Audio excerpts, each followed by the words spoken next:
তো good morning সকলকে। আমার মর্নিং 10টা 4 বাজছে আমার হয়েছে। আমার বাড়িতে থাকলে আমার দেরি করেই মর্নিংটা হয়। তো যাই হোক, আজকে আমি কি করছি তোমাদেরকে দেখাবো, একটু দেখাবো। সব দেখালে তো অনেক বড় ভিডিও হয়ে যাবে, আর ভিডিওটা বড্ড বোরিং লাগে, আমারও লাগে অনেক বড় ভিডিও দেখতে। তো যাই হোক, আমি তোমাদেরকে একটু করে দেখাবো আমি কি করছি। তো চলো দেখতে থাকো। ঘুম থেকে উঠে প্রত্যেক দিন এটা আমার কাজই বলতে পারো। তো যাই হোক, আমি তাড়াতাড়ি বিছানাটা গুছিয়ে নিয়েছি। তো তারপর বাইরে বেরিয়ে দেখলাম এগুলো চলে এসছে। তো তোমাদের সাথে এই ওয়ার্ড্রপগুলো একটু শেয়ার করে দিলাম, এই দুটো কেমন হয়েছে অবশ্যই জানিও। আর তারপরে আমি একটু খেয়ে নিলাম, তারপরে শোনো কি হলো। দাঁড়া, আমাকে ফুড ব্লগের মতন ইয়ে দিতে হবে।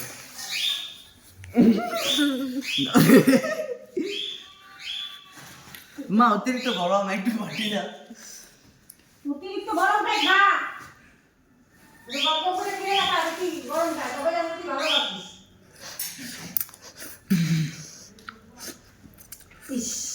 তো এগুলো আমাকে একজন পুচকে বাচ্চা দিয়েছে, তো সেটাই আমি দেখালাম। আমার খুব ভালো লেগেছে। সেই ভিডিওটা আমি তখন নিতে পারিনি, কিন্তু পরে আমি ভিডিও করলাম।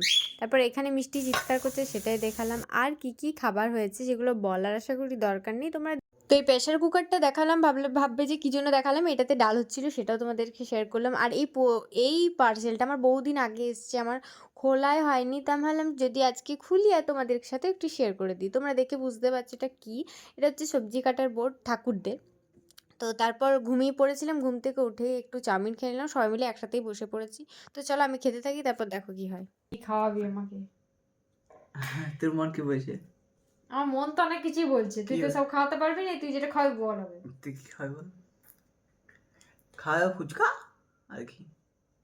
ওই 10 টাকা ছোট ফুচকা দেয় না, ওই সে ফেরফেরানি জল দিয়ে। না আমাকে 10 টাকা ভালো ফুচকা 10 টাকা লয়, সম্রাট চাট থেকে 20 টাকা না। 20 টাকা সম্রাট চাট পাবি না তুই? না ইয়েতে আমি বলে দেবো তোকে দোকান, সেইখানে আমাকে ফুচকা খাওয়াবে ভাই। বাবা রে, কোথায় কোন দোকান আছে তোর? দুটো ফুচকা বাদ হয়ে গেল। চলো দেখি। তো এখানে আমার একটু লেখা আছে, তো আমি সেটা যতক্ষণে দেখছিলাম। আর লেখাটা যদিও আমার না, তো চলো দেখো আর কি হয়েছে।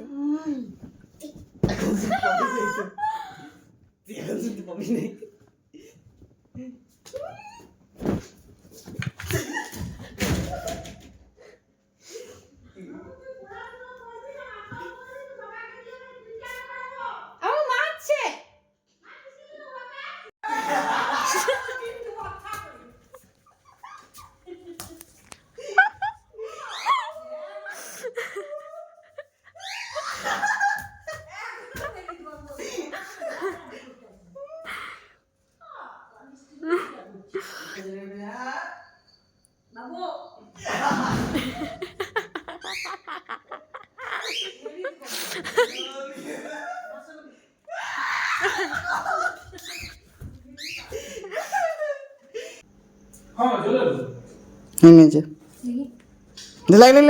লাগে ও